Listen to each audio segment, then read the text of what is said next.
Welcome to tonight's talk. I am Karen Taylor. I'm Program Director of the General Society of Mechanics and Tradesmen, and I'm really delighted that you can join us this evening. For those of you who may be less familiar with the General Society, a brief introduction. The General Society of Mechanics and Tradesmen of the City of New York was founded in 1785. Since then, our 235-year-old organization continues to serve and improve the quality of life for the people of the City of New York through our educational and cultural programs. These include our tuition-free Mechanics Institute, the General Society Library, which actually celebrates 200 years in a few weeks, the John M. Mossman Law Museum, and our lecture series, of which, of course, tonight's lecture is part of. Before we begin, I would also like to express our thanks to Erin Holohan Haskell for all her help in promoting this lecture from heatinghelp.com. During the lecture, there will be an opportunity to submit typewritten questions through the Q&A section. And at the end of the talk, we will answer as many of these questions as we can in our 10 to 15-minute Q&A session. Now, we are so pleased this evening to have our speaker, who is Dan Holohan, because not only is he the international authority in steam heating and hydronics, but we're also very honored to have him as president of the General Society of Mechanics and Tradesmen. Dan, for the last 4 years, has come out specially out of retirement to give a talk related to steam heating and hydronics at the General Society. During these talks, fans of Dan's work and expertise have come as far away from Cambridge, Massachusetts to attend our lectures and hear Dan talk in person. And I hope that one of the advantages of our Zoom talk tonight is that there may be other attendees who live geographically far, far away, but are able to participate with us online this evening. Tonight, in this special talk, at a time when environmental impact is of critical importance, Dan will describe how steam heating is supposed to work and how to initiate green programs that overhaul existing steam systems for maximum energy efficiency. Dan Holohan began his love affair with heating systems in 1970 by going to work for a New York-based manufacturer's representative who was deeply involved in the steam and hot water heating business. He studied hard, he prowled many basements and attics with seasoned old timers and paid close attention to what they had to say. Mr. Holohan founded heatinghelp.com in 1997. His daughter, Erin Holohan Haskell, now owns and operates this extensive resource. He's also the author of dozens of books, including Greening Steam, The Lost Art of Steam Heating, and We Got Steam Heat, and hundreds of magazine articles about heating systems, old and new. Prior to his retirement, he was an established speaker in high demand on the seminar circuit, having taught more than 200,000 people. What a remarkable number. It is now my huge pleasure to introduce to you this evening, Dan Holohan. Thank you.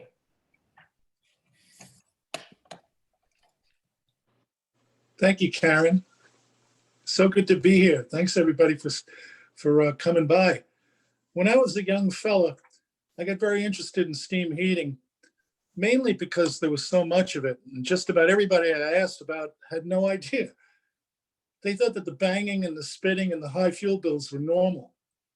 That didn't seem right to me, so I sought out the old coots. Most people don't want to listen to old coots.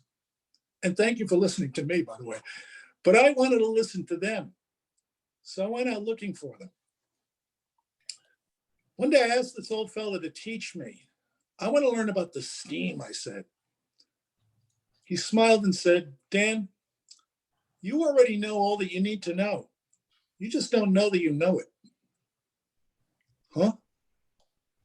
It's all basic physics, he said, and it comes with a few simple rules. I asked what those were. High pressure goes to low pressure, he said, always.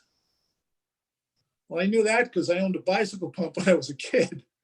Pump it up, stop when the tire has enough. High pressure goes to low pressure. Okay, I got that. Then you press the Schrader valve if it's too much pressure and the air comes out of the tire, because high pressure goes to low pressure always. And then I started to think as I got older and I got my driver's license, what happens when you go to the garage to check the air in your tires? And you really should do that. You go up to the compressor and you set it at, say, 30 pounds of pressure, and you hook the hose up to the tire, and it goes ka chunk, ka chunk, ka chunk, ka chunk, ka. You never get that last chunk in there. What makes that compressor stop? Often wondered about that because there's no electrical connections between the compressor and the tire. So started to think about what's going on here, and I began to realize that when the pressures equalize, when the pressure in the tire is the same as the pressure in the compressor, everything stops moving. And that's got a lot to do with steam heat, because you see, no fluids move unless there's a difference in pressure. You can't move water, you can't move air, you can't move steam unless there's a difference in pressure, because high pressure goes to low pressure always. So I got that. And then the old timer back then, he said to me, the other thing you got to remember all the time is that water flows downhill. Always. And I said, okay, I knew that because I spilt a lot of stuff when I was a kid. My mother used to smack me for that. All liquids flow downhill, and that includes condensate. And by the way, if you don't know, that's what we call the liquid water that appears when steam condenses. We call it condensate, and it's going to flow downhill. Always. You can take that to the bank. And he also told me that steam is lighter than air, always. It's kind of like helium in that way. And I never considered that. But I learned that it's very important to steam heat. You ever notice how the steam goes to the top of the radiator when it enters? It has to. It's lighter than air. Steam and air won't mix. They're of different densities, and that's really important to know. One of the other things he told me is that vacuum sucks. Always. And it's true, vacuum does suck. When the steam condenses inside the system, it shrinks. And when it does shrink, it creates a vacuum, which you need to break because it can cause a problem. But if you're smart, you can also put that vacuum to work for you. And I'm going to tell you about that later. This is really good stuff. So years passed and I got older, and it was my turn to make up some aphorisms of my own. So I came up with what I decided to call the first rule of steam heating. And it goes like this. When you do something stupid, you will always be rewarded in a small way, which leads you to do things of much greater stupidity. An example. Every steam system ever made is open to the atmosphere. So these things are breathing. When the steam forms, it expands and it pushes the air out of the system through the air vents, and then gives up its latent heat to the radiators and the pipes, and then it shrinks back down. It's like a bellows. And when it shrinks back down, air comes rushing back into the system because the steam is creating a vacuum. So you've got this constant exchange of air moving in and air moving out. It's breathing just like we do. And because it's touching steel and iron, you've got wet conditions and the air comes in and you start to get rust. So what happens after a time is these particles of rust fall down inside the pipes, inside the radiators, and the steam is moving very quickly, and it picks up all that junk and it pushes it right toward the air vent because the steam is always looking for a way out. So time goes by and these air vents get filled with dirt and they get clogged. So now they're not air vents anymore. Now they're just sitting there and they're stopping the air from venting. They're like pipe plugs. So we get cold out because there's no heat in the building, or there's uneven heat in the building, or it's taking forever to heat. And we go there and we feel the pipe is hot up to this point, but then it starts to get cold. So we're thinking what we need in this case is more pressure. So we go down to the boiler room and we crank up the pressure. That's the stupid part. Because when you crank up the pressure, all you're doing is compressing the air that can't get out because the vent is plugged. But the steam does move a little bit further down the pipe. You see, that's the reward. You did something stupid. The pipe got a little bit hotter. That's your reward. So you go back down to the boiler room and you crank the pressure up even more. And after a while, you're cranking the pressure up till the relief valve's popping, and then you change the relief valve. When you do something stupid, you're always going to get rewarded in a small way that leads to things of greater stupidity. You will never heat that building unless you fix those air vents, because you can move with a pinhole what you can't move with a ton of pressure. Steam and air have different densities. That's what the old man taught me. A few years back, I got to go to the Arsenal. If you don't know what the Arsenal is, it's that beautiful old building that sits by the Central Park Zoo, right across from where the seals are. And growing up in New York, I mean, I was walking past that building all the days of my life, never realizing that that building is older than Central Park. It used to be an arsenal. And when they decided to build a park, they turned that building into a police precinct.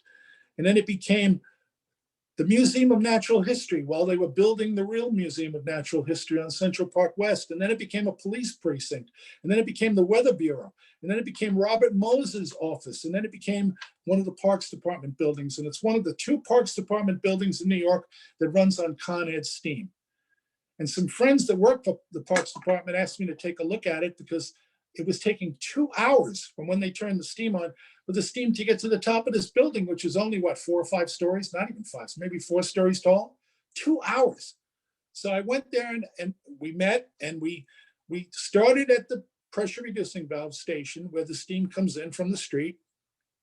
And we got a bright flashlight and a ladder, and we just started to follow the pipes. Now, this building has 2 pipe steam, which means it has steam traps on every radiator. So we followed the pipes down, and we were going into people's offices and excusing ourselves and telling them that we were there to fix the heat. And when we got down to the end of the main, which ran across the ceiling, there were float and thermostatic traps, which is normal on a steam system. And then the pipe turned around. This is going to be the return line working its way backward, and it's paralleling the steam main. So you got the end of the steam main turns around, it goes back the other way. Now, anything that's flowing into that return pipe is coming off of a radiator that has a steam trap. So that line is completely trapped, and all the traps were working. But when we got back down to the end of the line, there were more float and thermostatic traps. And I said to the guys I was with, they're not supposed to be here. You've double trapped this line. And the guy said to me, but they've always been there. I said, that doesn't mean they're right. Sometimes just because it's always been there, it doesn't mean it's supposed to be there. I said, what's happening here is when the traps at the end of the main shut, there's no longer any pressure beyond that point. So now you've got this long pipe that runs the whole length of the arsenal. And at the end of that, there's another working trap, but there's no pressure to push the water through that second trap. So that pipe is filled with water, and you can't vent air through a pipe that's filled with water. So I said, what you need to do is just take those 2 traps out. So that didn't take long. They went and got a ladder and some wrenches. They took it out, put everything back together. We turned the steam on, and it took 10 minutes for the steam to heat the whole building. And I felt really good that day. You know why? Because I grew up in New York, and I passed that building so many times when I was a kid. But on that January day when I visited there, I felt like I was leaving a piece of me there. And now whenever I go by there and I see the Delacorte clock with the animals swirling around, I'll say to myself, I helped that building. That's a good feeling. So don't do stupid things. Sometimes you're not thinking that it's stupid, but stupid is the enemy of sustainability. And how can you tell the difference between stupid and smart? Well, to do that, you have to start thinking like water, and you have to think like steam, and you have to think like air. And as you do this, you have to ask the question, if I were steam, what would I do? And then you ask the same question of the other 2 participants, water and air. If I were water, where would I go? What would I do? If I were air, could I get out? And could I get back in? That's the question I kept asking as I walked through the arsenal. If I were air, could I get out? And you just look for a vent, because steam doesn't know up from down, and neither does air. It's just looking for a vent. And if you don't see the vent, that's the problem. So first, let me explain what steam is first, because I think you probably think it's what's coming out of a tea kettle, but it's actually that little bit just before you start to see it. It's that invisible stuff, because good steam is as clear as air. So if you were to take a pint glass and instead of filling it with good cold beer, just fill it up with good cold water, that's going to weigh about a pound. Now pour that into a pot and turn on the stove. But first know this, 1 British thermal unit is the amount of heat it takes to raise 1 pound of water, which is about a pint, 1 degree Fahrenheit. Meaning that if you were going from 32 degree Fahrenheit liquid, not ice, but liquid, to 212 degree Fahrenheit liquid, not steam, you would need 1 BTU for each degree of temperature. So you need 180 BTUs to get from 32 to 212. But that's not steam. You now have 212 degree water, because steam is one of those rare things that can exist in a solid, liquid, or it's the only thing on the planet that can exist in solid, liquid, and gas. And it's the only thing that could be like the same temperature in different states. So now we've got the water at 212 degrees, but we want to make steam. So to do that, we have to add an additional 970 more BTUs per pound, which is more than 5 times what it took to get us from 32 to 212. And once you add the 970 BTUs to that pint of water, you now have steam, but it's still at 212 degrees. And this is the stuff that heats the building. You don't need a lot of pressure to heat a building. You just need this latent heat. And when the steam does hit that 212 degree point where it turns to steam, the water, I mean, when it turns to steam, it's going to expand 1,700 times. So this stuff goes off bigger than microwave popcorn. It just blows out, which is beautiful. And that's also sustainable because it goes out into the building at 60 miles an hour. That's the design velocity for steam heating. The only thing standing in the way is air that's not getting out fast enough because you don't have the right vents. And as steam is going out, it doesn't need any pumps. So we save the money on the pumps and we save the money on the electricity. Steam goes off there by itself. And it doesn't take much water to fill the system completely with steam. But the kind of steam that you're sending up into the building is also very important because there's 2 types. You've got dry steam, which is the good stuff. And in the old days, when they made these really big steam boilers, a boiler couldn't get a rating from the manufacturer, couldn't get an approval unless it produced 98% quality steam, which meant that in the steam, there was no more than 2% liquid water. That's the dry stuff. That goes out into the building. It doesn't condense on its way to the radiators very much and is carrying all this latent heat energy up to where you need it to be by the people. Wet steam is steam that's sloppy. It leaves the boiler and carries a lot of water with it. And the water then takes the latent heat out of the steam and stops the steam before it gets to the radiators. Usually when this is going on, it's a result of the piping being bad or the boiler being improperly piped or the water being dirty. And the usual solution is somebody will come along and raise the pressure. That's like the universal cure for anytime there's a problem, raise the pressure. That's the worst thing you could do because the wildest thing about steam pressure is the higher you raise the pressure, the slower the steam goes. Steam at 0 PSI travels faster than steam at 10 PSI, and steam at 10 PSI travels faster than steam at 100 PSI. So if you want the building to heat, you don't raise the pressure, you lower the pressure. And when the wet steam kills the water in the wet steam kills the steam, that's when you have problems and you're not heating the building. And you can see that in the gauge glass. When you're looking at a gauge glass, the level of the water above, the gauge glass above the water level should look like somebody just ran a dish towel through it. It should look bone dry. You shouldn't be seeing water there or bubbles or water surging over the top. That's an indication of wet steam. And that's often done because the boilers that are made nowadays can't produce dry steam internally like they used to in the old days. Back in the day when the boilers were big and very inefficient, they had very wide sections through which the water can disengage, the steam bubbles can disengage from the water without dragging a lot of water up into the building. During the 70s, when energy became a big deal with the OPEC oil embargo, we began to make smaller and smaller boilers. And that space that the steam is forming got smaller and smaller and smaller. And yet we were making the same amount of steam in that area.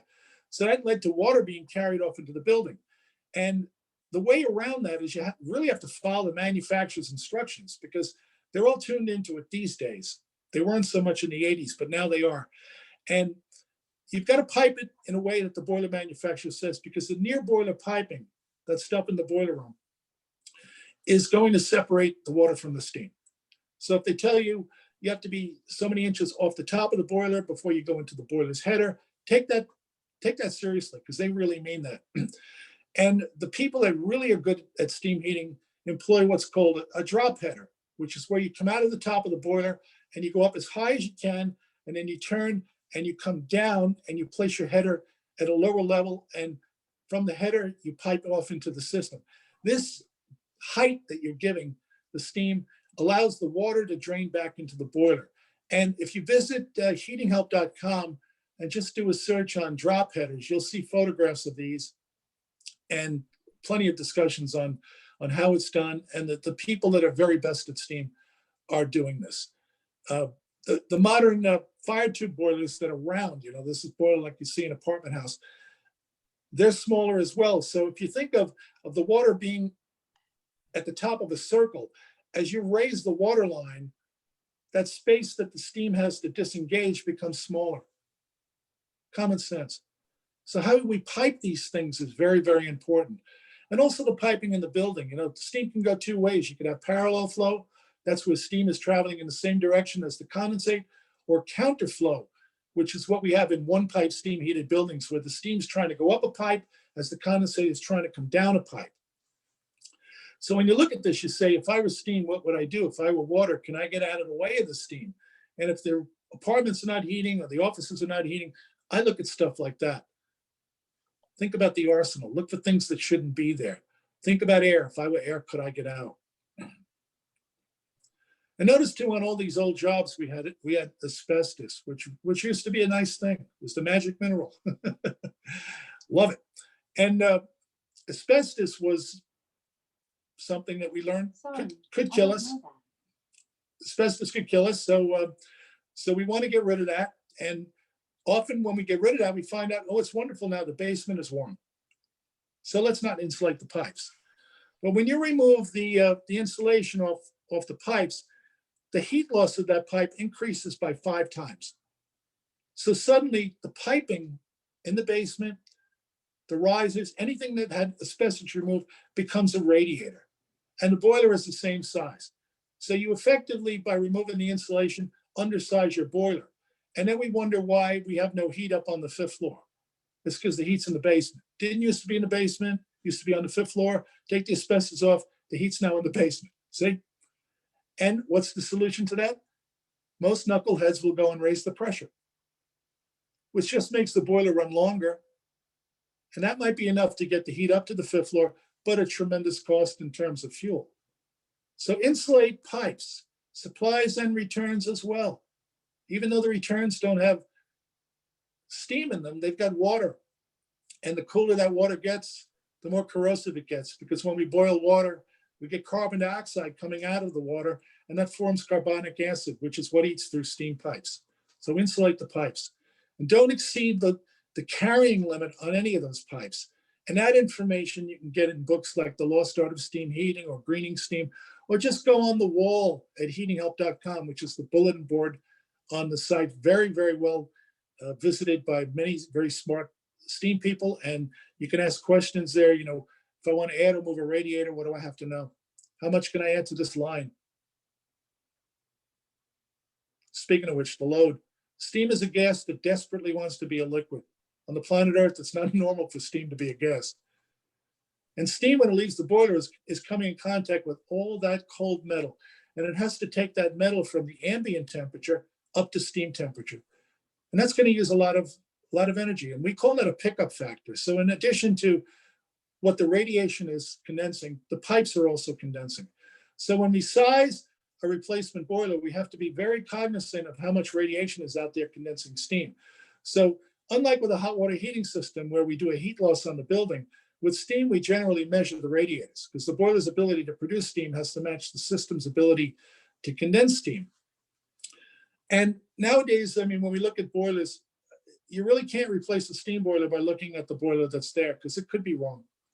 Boilers were oversized for a lot of reasons. Back in the early days of steam, in the manufacturer's textbooks and the literature, they used to tell people that if the husband was going to make a fire, because it was always the wife's job, it was like keep the home fires burning. The women made the fires, and they said if your husband is going to make a fire, you should increase the size of the boiler by 70%. So that was for the husband, right? So we got a boiler almost twice as big because he doesn't know how to make a fire. And then as time went by, those boilers were burning coal, and we decided that we're going to now burn oil. So there was never a reliable factor to go from coal to oil. So they would measure the grate area because in a coal boiler, you got this grate that the coal is sitting on. So they say, okay, let's allow so much oil burning per square foot of grate area. They were making that up as they went along with a generous oversizing measure. And because the people who were putting in the oil burners were also going to sell the oil. So now that time goes by, and now we're replacing the oil boilers with gas boilers, and the gas guy is getting the size of the boiler by looking at the nozzle on the oil burner, which was sized by the other guy that oversized it.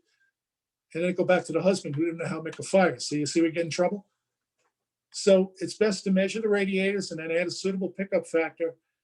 And again, lots more in heatinghelp.com. I've only got a limited amount of time to talk to you today, but there's plenty of information on this. The pressure that we run, back in the day, they used to put 60 pounds of pressure in the boiler. I mean, at the radiator. And the radiators were made out of thin metal. They put 60 pounds of pressure in there thinking that was a good thing. And that led to a lot of boiler explosions. In the 1880s, we were blowing up buildings one every 36 hours. We leveled a building somewhere in America. This was really bad for business. So a group forms, it's called the Carbon Club. And all the boiler manufacturers got together. They called themselves the Carbon Club. And they met in the Murray Hill Hotel, which used to be on Park Avenue and 41st Street. They had a meeting there on December 18th and 19th in 1899. And at that meeting, they came up with what became known as the 2 PSI standard. And they said, from this day forward, a steam system should operate at 2 pounds of pressure or less. That's all you need. And the way they did that was they uniformed pipe sizing.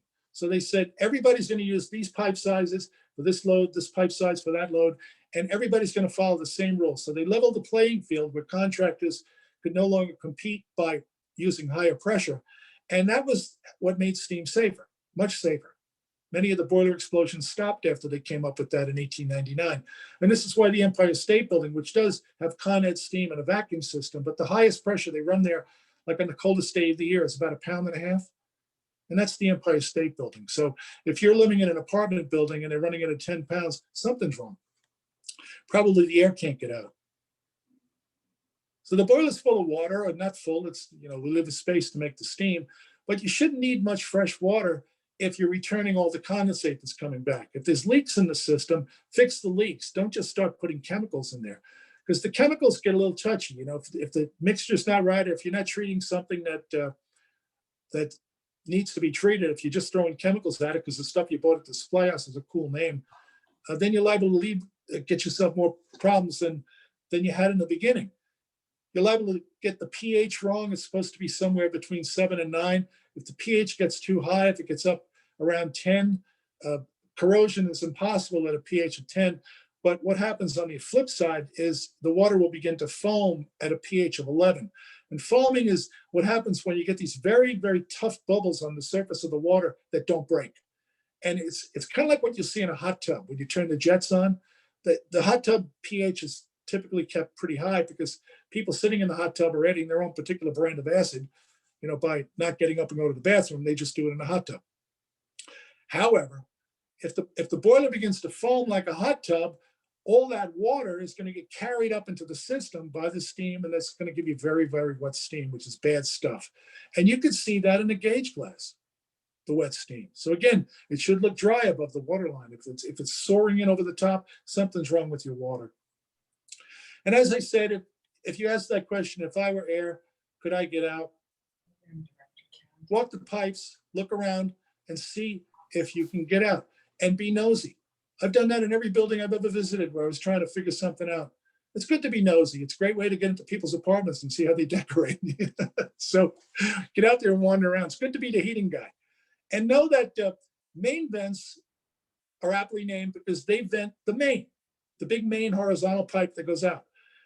Off of the main, we've got risers that feed up to the radiators. The risers need to be vented. And also the radiators need to be vented. So we should not ask radiator vents to take the air out of the main because there's too much air in the main for a radiator vent to handle it. And what happens when you've got too much air is the radiators begin to hiss. If you could hear air hissing out of a radiator vent, that means you don't have enough vents. Because what you're hearing is air under great velocity because it has very few places to go. It's just trying to get out, kind of like locking all the doors except one and then setting the building on fire. You're gonna have a riot trying to get out of that one hole or that one door. So if you can hear air venting out of an air vent, that's telling you you need more air vents, because if you've got main vents in place and they're working as they should, you will not hear air venting out of the radiators. They'll be very, very silent. Nice thing for tenants too, because they're not going to wake you up in the middle of the night. Also, if as you're watching that air vent, if it is venting and it's audible, hold a match next to the top of the air vent, or take the air vent off and hold a match next to the hole. And often you will see it will begin to pant, like there'll be a push of air and then it stops and then there's a push of air. But if you hold a flame next to that hole, you'll notice this phenomenon where the flame goes this way when the vent pants and then goes back this way into the hole. And this is the radiator breathing in and out. And that's often because there's wet steam in the system that's, trying to get somewhere, but then suddenly condenses. So you've got this push and then it goes into a vacuum, push and it goes into a vacuum, and the radiators will vent. So that's a good way to check to see whether that's going on. And again, that leads to the piping around the boiler, the quality of the water, the cleanliness of the water, and always you could save fuel. It's not normal to have banging and water hammer and all that stuff that's going on in the system. Look for the air vents. Often the air vent might be on a condensate pump or a boiler feed pump in the basement. Those are vented to the atmosphere. But if you're looking at that, be especially careful of where that piping goes, because often the piping comes back from the building. It's coming down from steam traps, and it'll go across the basement floor and then turn upward to go into the inlet of the boiler feed pump or the condensate pump. As soon as you do that, you're creating a U-tube water seal through which air will not vent. And the vent for the entire system is on that tank. And if you build a water seal, the whole building's going to be cold because it's going to be airlocked. So ask yourself, if I were air, could I get out? And then just look, and it'll be right before your eyes. Back in the day when we were burning coal, they used to put main vents at the ends of the mains and feed the main as if it were its own separate thing. And when they switched over to oil and we had automatic heat that ran on a thermostat, they had to be extra careful with that because suddenly you've got the thermostat shutting off before all the air is out. So the guys that were doing the oil heat in the 1930s and the 1940s, they had big main vents at the ends of the mains. So when we're doing this, we talk about something called master venting. And I want to, I can't get too deeply into that right now because there's much to it. But if you go on heatinghelp.com and you search for balancing steam systems using a vent capacity chart, balancing steam systems using a vent capacity chart, there will be all the instructions put together by my friends in Cleveland, Jerry Gill and Steve Pajak, who did tremendous study on this stuff and published everything. It's there for you for free. And you will find out how to balance one pipe steam systems and two pipe steam systems so that every radiator gets hot at the same time and at extremely low pressure. Steam traps wind up on the end of the radiators. Steam traps trap steam, but they also vent air through themselves to an air vent somewhere. So you got to be conscious of that. And you have to know that steam traps need maintenance. No steam trap lasts longer than 10 years. So you have to get those things tested. On a radiator, you can check the temperature. You should see a temperature difference of 10 to 15 degrees across the trap when the system is up. If you're tired of radiator traps, consider using orifices in place of the radiator traps. That's something that I've seen done. I didn't used to believe that this could be done very successfully, but then there's a plumber friend of mine, Paul Shea, who's got a plumbing company in New York, and he took me to a building some years ago, and he showed me how in this big loft building in Lower Manhattan that had these long radiators that ran down the whole side of the wall. He just removed all the steam traps and he put in, I believe it was an 1/8-inch hole, an orifice in the steam supply valve, which is just like a washer. It's got an 1/8-inch hole in it. And that only allows in a certain amount of steam. So the steam kind of gets backed up trying to rush through this little hole. And that takes the place of the trap. And Paul would go in and do that. He would vent the ends of the mains like crazy. I mean, some of these things he would build like a heating menorah, and he'd have like 10 big main vents at the end. And then he would get rid of all the floating thermostatic traps in the system and replace them with what the dead men used to do years ago. Instead of using that floating thermostatic trap, they used a U-seal. So you come out at the end of the main, you've got all your air vents there, and then the pipe drops pretty much down to the basement floor and then turns and comes back up, and it goes into the return that is dry. So that fills with water, and the steam won't go beyond that point as long as you keep the pressure low. And when Paul was showing me these buildings, they were running on like ounces of pressure, way less than a pound of pressure. They were quiet, they were fast. The people saved a lot of fuel. And he did very well with that, because one owner would tell the next owner, and he was just working his way through most of Lower Manhattan at the time. So something to think about with traps. The building itself, the radiators are on the windows because around 1911, and this pretty much started in Chicago, they stopped using double windows, which came before single pane windows. The double windows were there first. And we stopped using those because they said, now that we have steam heat, we can have these single pane windows, the sash windows, which allowed oxygen in, beautiful fresh air. So ventilation is very necessary. Our building on 20 West 44th Street has the same steam system that went in 1890, and it's the same windows too. And we open those windows and we get fresh air. And we just got inspected by the city, and they gave us a very high rating for energy because we don't have a mechanical ventilation system. We're depending on the windows to let in fresh air. Good stuff. Now, I mentioned vacuum earlier, and I got to tell you one more thing about vacuum. I've got a buddy up in Massachusetts. His name is Igor. Igor is from Russia, and Igor is a very, very smart man. And Igor's done a study of steam heating, and he looked back on the days when we used to have a system called the Paul system, invented by Andrew Paul, where he would have a device that would attach to the radiators. The General Society had this system at one point, and you would use steam through an ejector that would create a vacuum in the basement, and you would suck the air out of all the radiators by these little tubes that came down.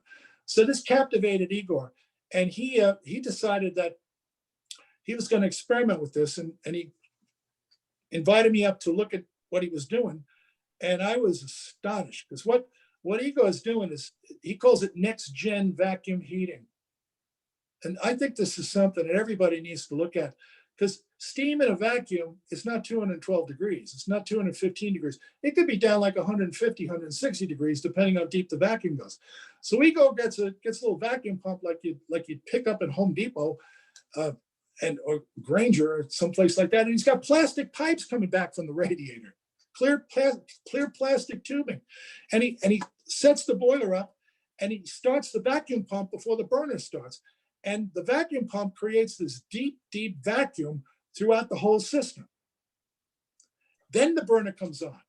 Now you start making steam, but you're not making steam at very high temperature. You're making steam like a hot water heating system would run on. You got steam going up there like 170, 180 degrees, and it's going into radiators like European style flat panel radiators that he was using. And I was astonished. There was no sound.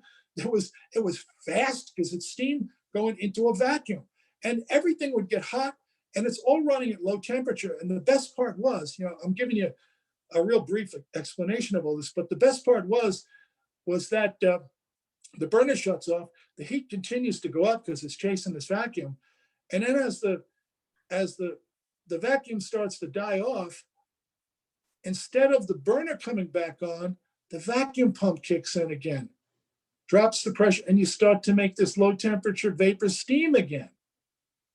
I'd never seen anything like this. If you told me about this, I'd say that's not possible. But I saw it with my own eyes.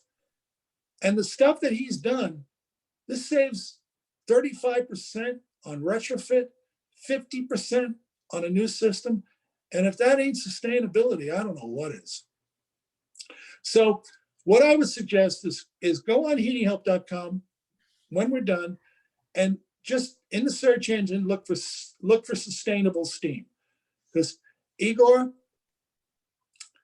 Zadanovsky and Viktor Zelmanovich and George Belenko, all these Russian guys, these guys have more degrees than a thermometer. They are very smart people. They put this paper together, which Aaron posted on Heating Help, and it's well documented, it's well footnoted. You could read exactly what they're doing there. So search sustainable steam. And when you're looking at any job, I'll give you this last advice. If you don't know what you're looking at, put your hands in your pockets and back slowly out of the boiler room or back away from it. And then go to heatinghelp.com, take a picture of the thing, go on there. That audience is so huge. You will get an answer as to what it is and probably shown the manufacturer's installation during or the patents for the thing within minutes. It works that fast. So there's that. And the last thing I want to mention is, I'm a storyteller, and Erin asked me to work with her on a podcast, which is available anywhere there's podcasts, called Dead Men Tales. So that's just started. I think we got 5 of them up there now, and many, many more to come. So if you're interested in learning more and hearing some great stories, Dead Men Tales podcast. So that's it. My time's up. I'm open to any questions you have for me. And please, only questions I have answers for. Thank you. Karen? Hello, sorry. Don't be. Hello, Dan. Hi, Dan. Hi, Karen. Okay. Thank you so much. You're welcome. I'm going to, Victoria and I will say more about this at the end, but we'll get straight into the Q&A. And in fact, well, this is the question actually from Victoria. When did you start writing books? What motivated you to start writing books? I worked for a manufacturer's rep. I started in 1970. I left there in 1989. And in the early 80s, I was writing a newsletter for them, because I've always been a writer. And it was called The Problem Solver. And we sent this out to 5,000 contractors every month. And in fact, I made that mailing list because it was way before the internet. I went to the library in every county in and around New York and New Jersey and wrote down the names of every contractor that advertised in the Yellow Pages. And that's how we put the mailing list together. But it became really popular. And I was writing under in the corporate we. My name was never on anything. We were on a job, and this is what we saw. And I would tell these anecdotes as I've just done. And that became real popular. So I asked my old boss if I could write a little book about steam heat. And it was called the Steam Book, this little orange book that they put together. And my name wasn't on it because the boss thought that people would bother me if my name was on it. And then they proceeded to sell like 10,000 copies of the thing and thanked me very much. Well, I was an employee. So that was, it dawned on me that I could make a living writing about this stuff. And in 1989, I left them, and Marianne hadn't worked since our first daughter was born. We had 4 daughters. We had a total savings of $5,000. I had to buy a car, I had to buy a overhead projector and all this stuff to do seminars. And we basically wound up in debt. But I said, I'm going to be a writer. So Marianne said, how long is it going to take you to write this book? And I said, about 6 months. It took me 3 years. And in the meantime, I was doing consulting and I was doing seminars. So we got by. And when that book came out, no publisher was interested in it because, who's going to buy a book about steam heating when they haven't installed this stuff since the 1930s, right? So So we printed 5,000 copies of that book, and they delivered it to the house. We didn't have an office or a warehouse. They put them in my living room. And I was writing for the magazines at that point. So we advertised that we've got this book, and we sold 5,000 copies of that book in the first 6 months. And we sold them in every single state, including Hawaii, which flipped me out. And then right behind me over there on the wall is a framed purchase order from NASA. Fantastic. They Wow. needed, Wow. NASA, the rocket scientists needed to learn about steam heat. That's amazing. And that book, we printed that book again and again and again, and Aaron continues to sell it. And it was just like this massive success. And then I wrote another, I think 26 books after that.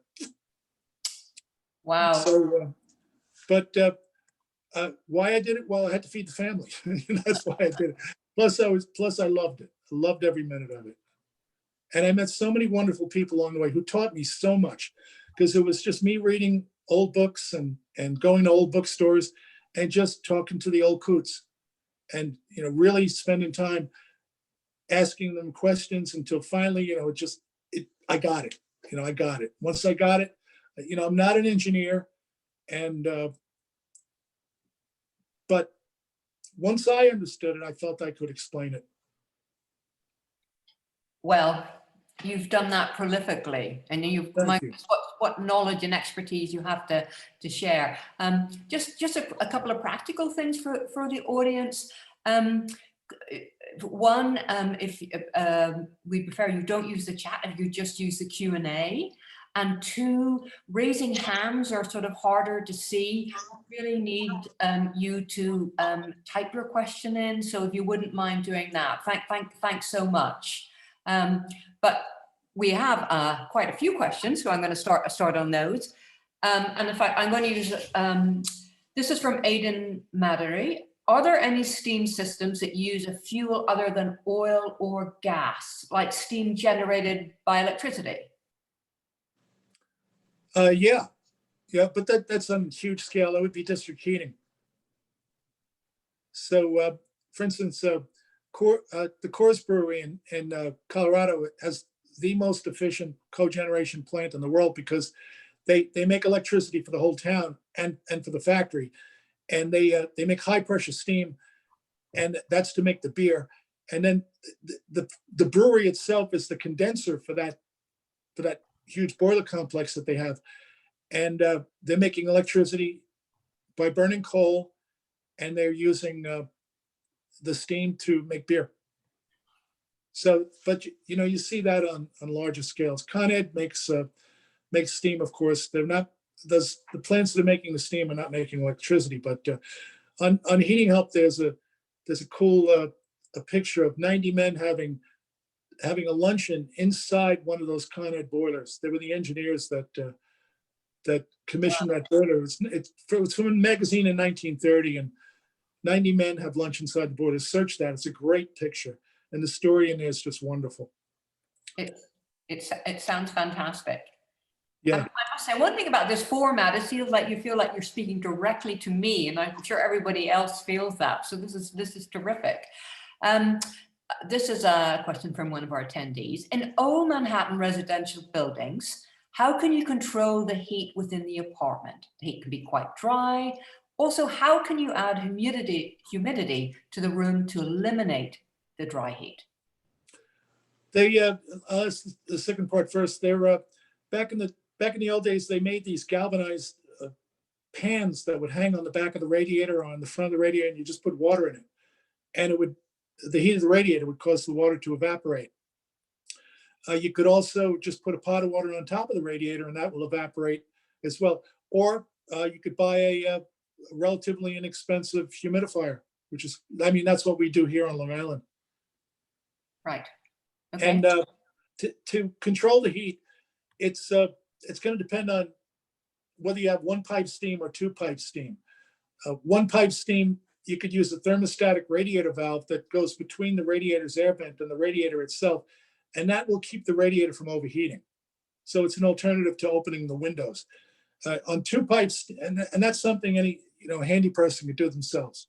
You screw the air vent off, you screw the thermostatic radiator valve into the radiator, and then the air vent goes back into the other side of the thermostatic radiator valve. Two-pipe steam is more complicated because the thermostatic radiator valve replaces the supply valve. And here you have the chance of breaking pipes and things like that. So you've got to have tools, and you have to have a little bit of skill with piping to do something like that. But also typical New York stuff, if it's a co-op building or an apartment building, there's often not enough incentive to deal with the people that are uncomfortable. Unless everybody in the building is unhappy, nobody does anything, particularly in co-ops, because it could be pricey. And often this work on steam systems, like repairing traps and all, it gets done during the winter, which is the dopiest time of year to do it, because you can't do it all in one day. And if you do some of the radiators replacing the traps and not all of them, those new radiator traps are going to be destroyed that first night as soon as the steam comes on, because steam is in the returns and it's going to break the radiator traps. Right. Okay. So there's much to be done, but I mean, you could also look at what's controlling the system, what's turning it on, turning it off. Many of the buildings have heat timer like controls. That's a brand name, but these are devices that sense the outdoor air temperature and the indoor conditions, and they will turn the system on to run for so many minutes out of an hour, depending on the weather conditions. The challenge with that, though, is the whole thing is being controlled by what's called a thermistor, which is a electronic device that senses temperature. And that has to be placed by somebody somewhere out in the system. Ideally, it should be somewhere out at the end of the main. So it can tell the control, okay, steam has reached the end of the main, which means it should also be going up the risers to the radiators. It's now time to start a countdown to shut off for the burner, depending on how cold it is outside. If it's 40 degrees outside, or is it 10 degrees outside? That determines the cycle length. But I have seen those thermistors installed on water pipes, sewage pipes, gas lines. And I said to the guy, the gas line is never going to get to be 215 degrees. Why did you put the thermistor on the gas line? And he said, well, we're trying to save gas. So you see? But the challenge here too is that once the thermistor gets placed, it often gets covered up with insulation, and nobody leaves a note where the thing is. And it's not like you have a fob that you can press and say, where's my car? Because the thing's somewhere out there in the piping system, and that's a big challenge. So you take it as a system. If you have somebody do a walk through the building who understands about steam, they look for stuff like that. Right. I just want to remind the audience again that it's difficult to answer your question when you raise your hand. So if you wouldn't mind typing in your question. But I also want to mention, Dan, we now have 27 questions. Okay. And I don't think we're going to get through all of them. So I want to apologize in advance to the audience members who don't get their questions answered tonight. But I believe, as been mentioned a number of times, that I'm sure they can direct their questions to heatinghelp.com. Yes, if any of you just go on the wall at Heating Help, and there's a section there called Strictly Steam. Within the wall is the bulletin board. If you ask the question there, you'll be answered within minutes by the sharpest people I know far more about steam heat than I do. And the heatinghelp.com is one of the oldest websites in the heating industry. I mean, it goes back to 1997. When we started heatinghelp.com, Amazon had 350 employees. So, it's that old. And we've developed a culture there where, people don't make fun of each other. People don't talk pricing. They don't talk politics. They just talk about heating. And it's very respectful to anybody, and everybody's welcome, whether you're a homeowner or an engineer or an industrial person, everybody is welcome there. Right. Well, what a tremendous resource. This is from Jacob Ford. Do you get the sense that longevity was an intentional goal of old steam system design, or just a coincidental side effect of materials used and ongoing maintenance? I think it's such a simple system to begin with. I mean, really the only moving part is the steam and the water. So in most of these systems, the controls are simple, And the metal used to be a lot thicker. The boilers used to be much thicker, so they lasted longer. Same went for the radiators and the piping. The stuff that we use nowadays is thinner and I mean, I'm all for modern heating. I love all the new stuff that comes out, but we look at boilers now as having a lifespan of 10 years. That's it. The modulating condensing type boilers, they've got 10 years, and you got to take good care of them during those 10 years. So compare that to say the steam system in the General Society, which is 130 years old and still running, and still providing. Absolutely. I looked at the heating system in the Dakota, which is from 1884, and these are rich and famous people that are living in apartments that are worth $1 gazillion, and they're being heated by a steam system that was installed in 1884 and still running. Which is incredible. Yep, absolutely. Oh, the Dakota, by the way, had a steam engine that made electricity for that building, and they used the waste steam through that pole vacuum system that I described that Igor's now involved with. And when other buildings were built around the Dakota, they provided steam and electricity to those buildings. So the Dakota is one of the oldest cogeneration plants in the world. Tidbit. Yeah. New York City lore. Incredible. The next question actually links in with that. This is from Edward Haas. So are there any vacuum systems installed in NYC? And you can say what buildings. Well, obviously you've just said one building that has it. Are there many others? Not the next gen stuff that I was talking about with Igor, but he'd love to have somebody want to try that there. But vacuum heating, as we have in the Empire State Building, oh yeah, they're all over the place. Right. And another question relating to that. Do you think that this is about what you've just said, what you were talking about with Igor?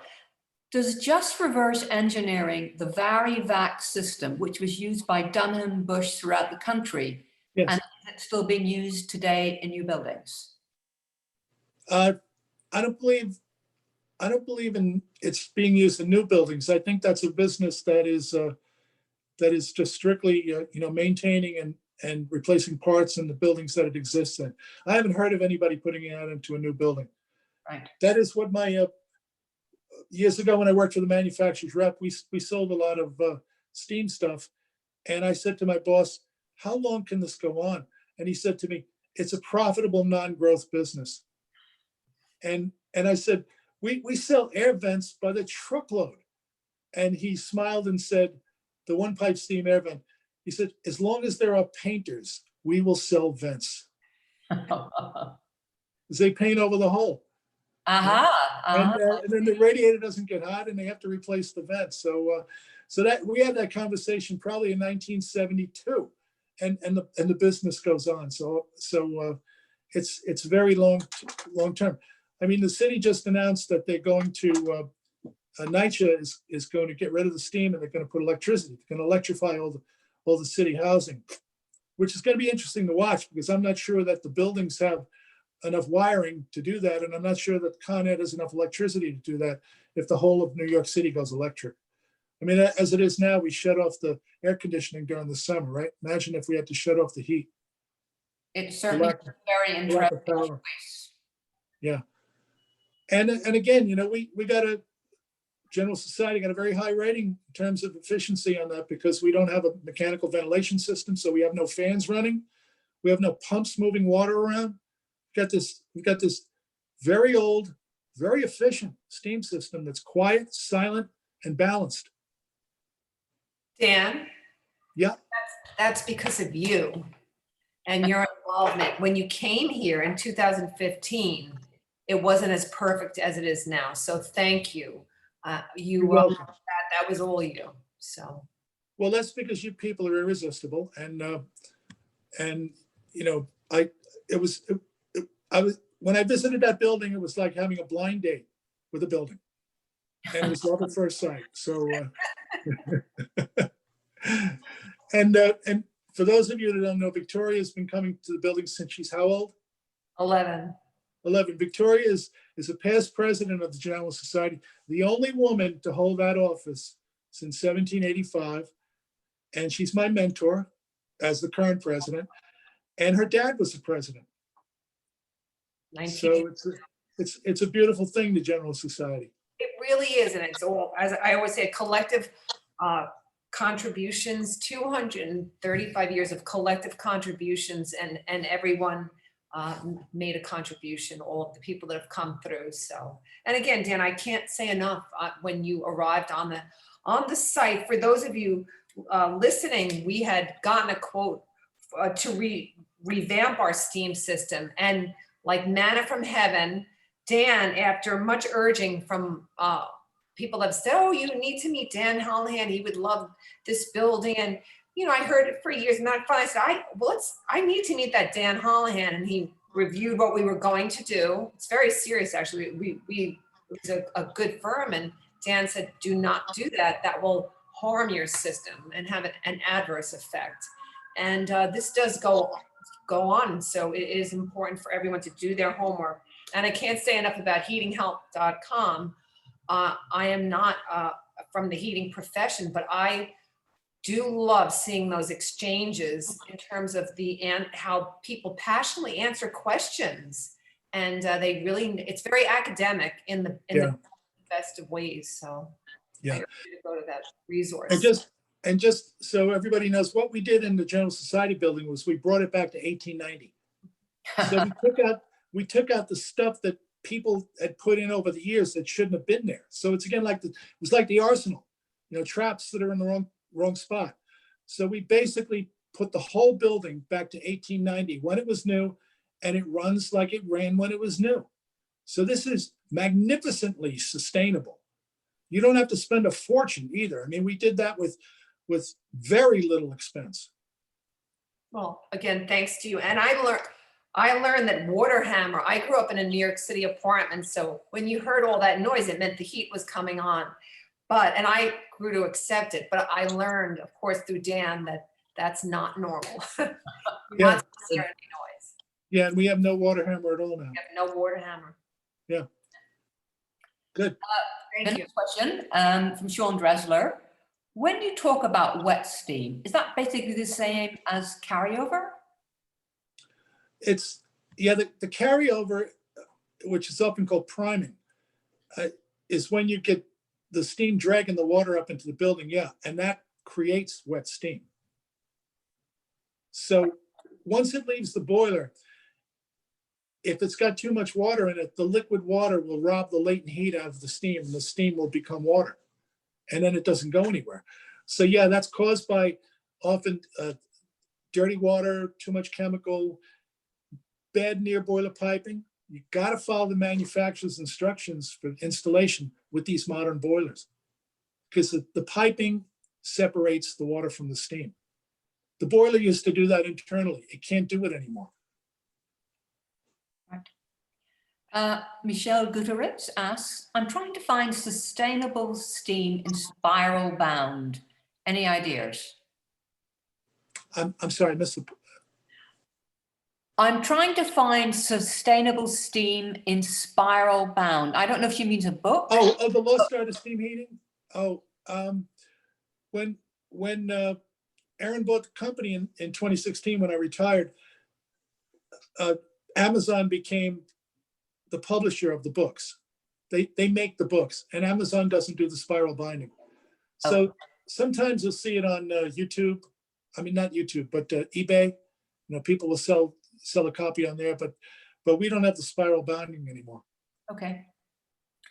This is from Nora Lavori. Steam is so comfortable and reliable. Why are people turning to radiant and forced air? Probably because they've never experienced steam. I mean, I know people that go from steam heated buildings to furnaces, and they're miserable. You know, steam really is to me is the most glorious, comfortable thing to be around. It just glows.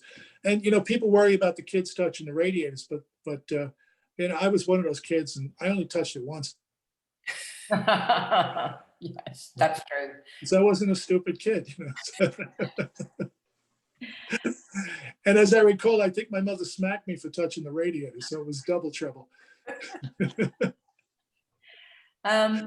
Now it's nearly 7:05. There are still another 28 questions. We take about another 10 minutes of questions down. Of How do you course. feel? Okay, Of course. see how many we can get through. This is from Greg Ty. 2 pipes versus 1 pipe system. Is either more efficient than the other? 2 pipe is mostly for big buildings, and the 1 pipe is for smaller buildings. So efficiency is, I'm pausing because efficiency makes me smile. It's as compared to what? That would be the question that I would ask.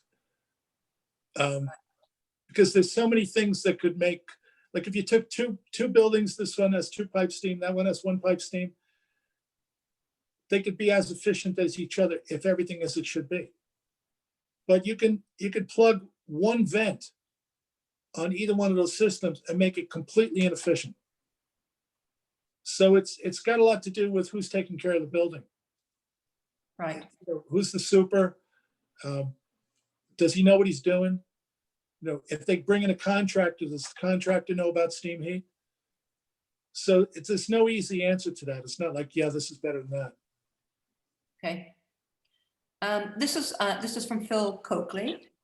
You've mentioned steam traps a few times. Mr. Coakley has a 1 pipe system and he's aware of vents on all the mains and radiators, but not aware of any traps. It wouldn't be on 1 pipe steam. That's strictly a 2 pipe steam thing. Okay, well, that's a quick answer to that question. Now, this question is from, well, I have to say, James Dean. I'm sure, Mr. Dean, you do get teased about your name, but it is a fantastic name to have. What is the working life of Danfoss steam radiator vents, and are they serviceable? Yeah, they're serviceable, and their lifespan is great. I mean, I visited Danfoss's plant in Denmark and several of them, and they are a world-class company that it just makes really, really good, dependable, reliable stuff. So good stuff. Right, good. Barbara Banks wonders, are the steam boilers still in the Woolworth building? And do you know if the coal was automatically fed? I have never been in the Woolworth building, I'm ashamed to say, so I don't know. Well, hopefully someday in the future, Yeah. you'll have a look at their boilers in the Woolworth building, perhaps. Yeah, they wouldn't. I mean, I don't think anybody's burning coal in New York anymore. Okay. They're not even burning number 6 oil. Well, Right. Not supposed to be. Edward Haas wonders, can you tell us about a Hartford loop? Yeah, that was mandated by the Hartford Steam Boiler Insurance and Inspection Company in the early 1900s. I forget the exact date. I should know that. But prior to that, they used to bring the return came back along the floor in the basement, and it's called a wet return because it's always filled with water. Anything below the water line of the boiler is always filled with water, and that pipe would corrode because, again, the condensate is acidic. When you boil water, you push carbon dioxide out of the water. That mixes with the water on the return line, and you get stuff that has got pH like Coke. It's Coca-Cola. Like it's acidic. So that eats through the pipes. And in the days when they were burning coal, if that pipe broke, you'd suddenly lose all the water out of the boiler because it would flow out through that pipe. And this is prior to us having low water cutoffs, because you don't get a low water cutoff until 1923, I believe. And that they had to wait for the oil burner to be invented before they could invent a low water cutoff to shut off the oil burner. In the coal days, there's nothing that's going to shut this off because it's a coal fire. So what would happen is the boiler would lose its water. Somebody would notice that there's no water in the boiler, and they would add water to the boiler, and the boiler would explode. So the Hartford Insurance Company was left holding the bag. So they mandated this thing that we call the Hartford Loop, which says that when the pipe comes back from the wet return, it has to rise up and enter the boiler through the equalizer, which is a pipe that comes from the header of the boiler down into the return, and you enter that equalizer just slightly below the boiler water level. And that gives you the luxury of some time, because if the pipe should break, then there's still going to be water in the boiler, because now you've got this loop seal, the equalizer, and the water is only going to drop to the point where that equalizer connects with the returning pipe coming back. So that became called the underwriter's loop or the Hartford loop.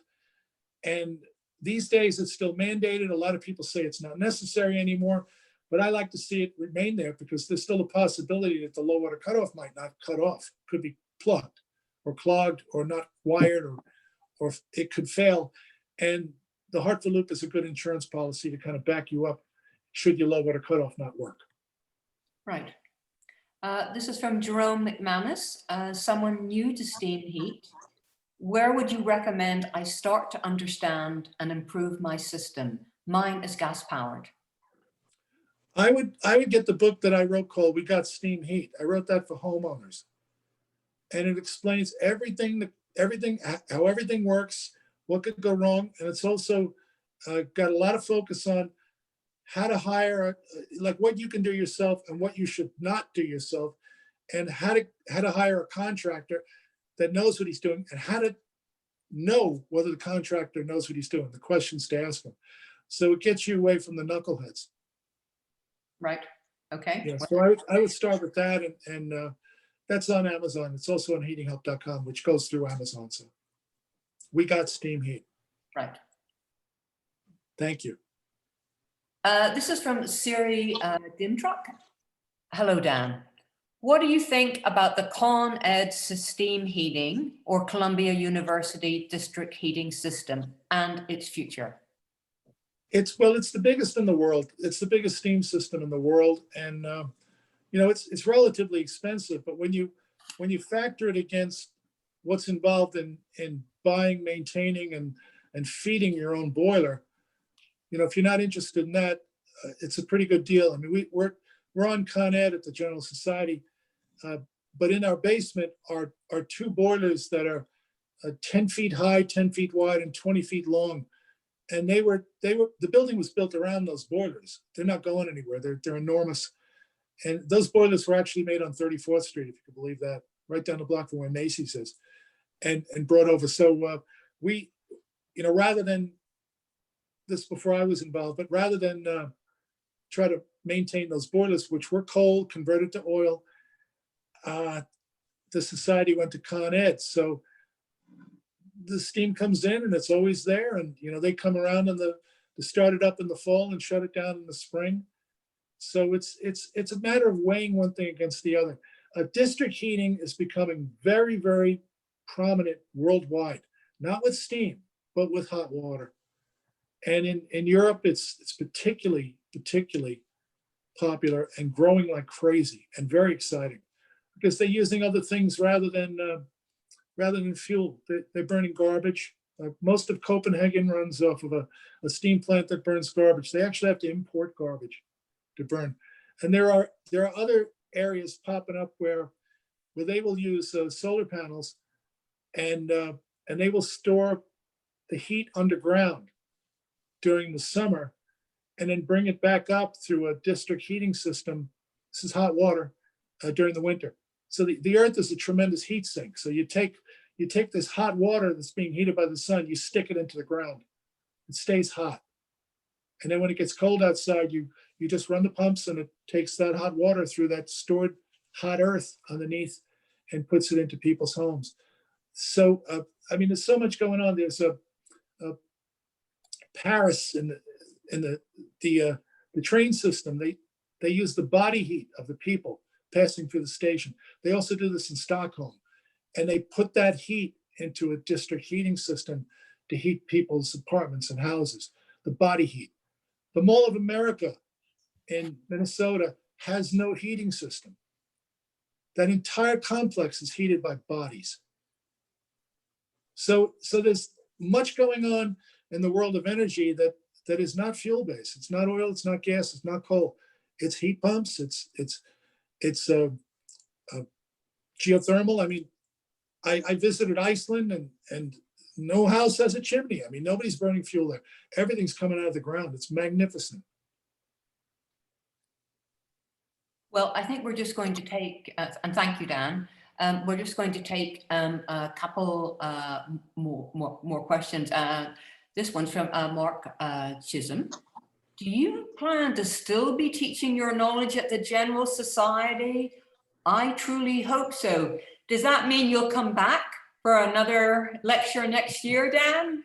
Well, Karen, if you ask me, you're impossible to say no to. So of course.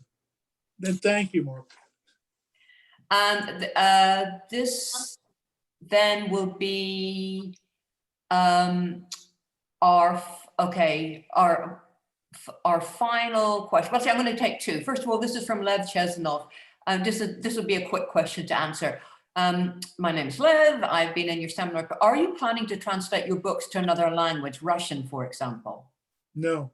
Okay, well, that was a quick answer. And this is our final question for tonight. And again, I apologize to all the people whose questions we weren't able to get to. Did you see any cool steam-driven refrigeration in any particular building? I seem to remember it in Macy's and B. Altman's. This is the question from our attendee.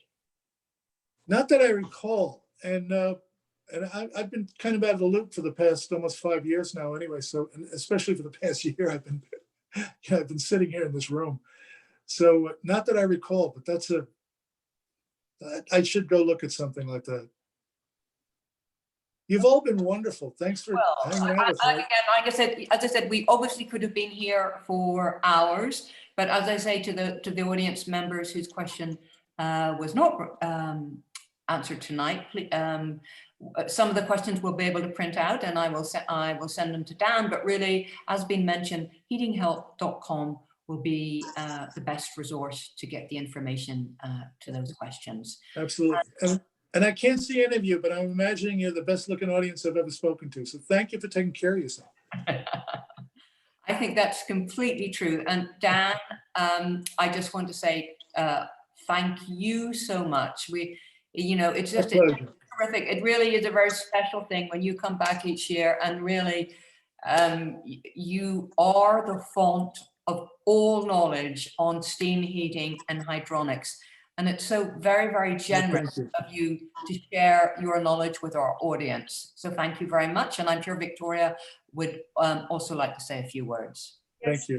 Thank you, Karen. And Dan, I just want to add to that. I mean, where would the industry be without you, that you chronicled all this in all of your writings, and you've left, there's a tremendous amount of knowledge that has been such a gift to the industry. And it is always so enjoyable for me to meet Dan's fans in my work. All I have to do is mention his name, but I always hear the story of how Dan, these are engineers, it could even be a homeowner at a lecture, but how you help them solve their problems and their issues and make them better engineers and all of that.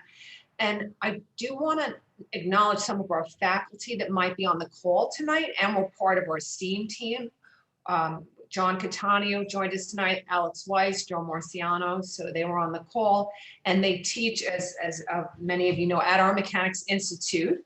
And we also have a new faculty member who is a third generation Mechanics Institute graduate, and that's Matt Jitley, who I'll close by saying Matt Jitley referred to Dan as the Derek Jeter of the industry. It says it all. So thank you, Dan.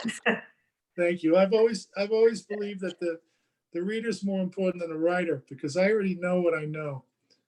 And now you know it too. So share it. Share it. That's the greatest gift you can give me. Thank you. Thank you, Dan. That is a wonderful note to conclude on. And I know there was one final slide we were going to put up, and I don't know, Angelo, if you want to do that, or I should. Angelo's off screen clearly, or yes, and here we go. So this this is again to remind you for the answers to your questions to go to heatinghelp.com. Again, I would like to thank Erin Holohan Haskell for her also tremendous help for this evening. And Dan, you know, what can we say? It's just it's such a pleasure to hear you speak, and you know, you always make the information so entertaining, and that is much appreciated. I want to thank our audience this evening, and I do just want to mention that we have 2 upcoming lectures. One is on Tuesday, November 24th, and that is saving the Battery Maritime in downtown Manhattan. And on Tuesday, December 1st, we have something a completely and radically different topic, inside paragraphs, typographic fundamentals. So with that, I'm going to say good night to all of you, and thank you so much again for attending, and a huge thanks to Dan. Thank you very much. Good night. Thank you. Good night.